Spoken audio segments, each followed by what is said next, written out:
स्वागत है, अभिनंदन है, आभार है आप सबका एजुकेशन इलाहाबाद के चैनल पे। मैं हर्ष प्रजापति उपस्थित हूँ आप सबके समक्ष एक महत्वपूर्ण जानकारी के साथ। ध्यान से सुनिएगा। कोटा के अंतर्गत जितने भी बच्चे एडमिशन लेने वाले हैं, ठीक है, जितने भी अभ्यर्थी हैं जो किसी भी कोटे के अंतर्गत एडमिशन लेने, चाहे वो ईडब्ल्यू हो यानी कि एम्प्लॉय वार्ड हो, टीचर वार्ड हो, ठीक है, या स्पोर्ट्स कोटा हो या अन्य कोई चीज़, ठीक है, या पीएच वाले फिजिकल हैंडीकैप जो होते हैं, तो वो सब बच्चे ध्यान से एकदम सुन लेंगे कैसे आपका एडमिशन होगा इलाहाबाद विश्वविद्यालय में।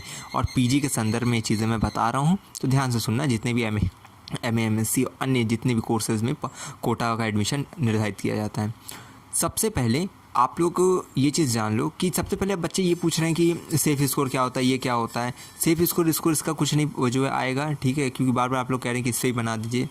स्पोर्ट्स कोटा का जो मिनिमम मतलब एडमिशन का जो एवरेज प्रोसेस होता है वो मैं बता रहा हूँ, उसको समझ जाओगे तो एडमिशन आप समझ जाओगे कैसे होगा आपका।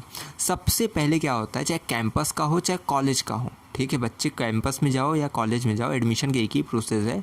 सबसे पहले जब काउंसलिंग होने लगती है, जब लगभग सीट फुल होने लगती सब में, ठीक है, तो ये जो कोटा वाला, क्योंकि कोटे की सीट आरक्षित होती है जितनी भी 10% है जितनी भी है, तो ये सब क्या होता है जब लगभग सीट फुल होने लगती है तब कोटा के बच्चों को आमंत्रित किया जाता है। कैसे? एक नोटिस जारी की जाती है, ठीक है, एक प्रेस विज्ञप्ति जारी की जाती है।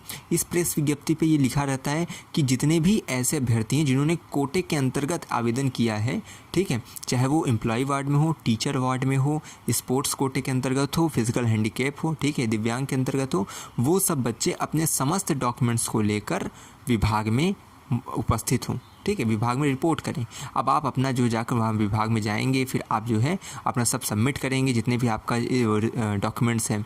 आप देखो, आप जिस भी अगर फिजिकल हैंडीकैप हो तो भैया आप अपना सर्टिफिकेट पहले ले लेना है कि हाँ जो है आपका जो दिव्यांगता को प्रमाणित करें।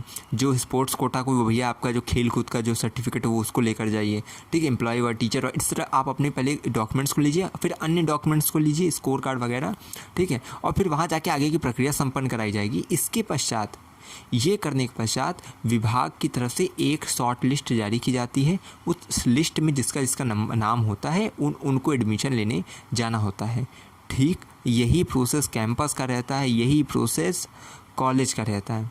तो इस चीज़ को समझ जाइएगा, परेशान मत होइएगा। आप लोग बहुत परेशान होते हो कोटा वाले, तो भैया यही होता है कोटा का एडमिशन प्रोसेस कि आप पहले जाते हैं, खुद अपना जो है जब नोटिस आती है डॉक्यूमेंट जमा करते हैं, उसके बाद जो है वहाँ से लिस्ट आती है, लिस्ट में नाम रहता है तो एडमिशन होता है।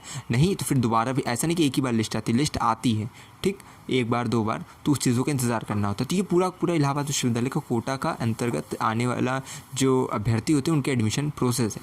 तो हम उम्मीद करते हैं कि आप चीज़ें समझ गए होंगे, ठीक है, और समझ के भली भांति इसको अब जो है बस आपको अनुसरण करना है। हमारी जो बताए गए अपडेट है, जब आएगा स्पोर्ट्स कोटे की अपडेट तो मैं बता दूंगा, परेशान बिल्कुल मत होइएगा। मैं हमेशा कहता हूँ अगर है इलाहाबाद विश्वविद्यालय में प्रवेश किया तो हम पर रखिए विश्वास, हमें विश्वविद्यालय के पास कोई भी खबर होगी खास पहुँचाते रहेंगे आपके पास। बहुत बहुत धन्यवाद, बहुत बहुत आभार।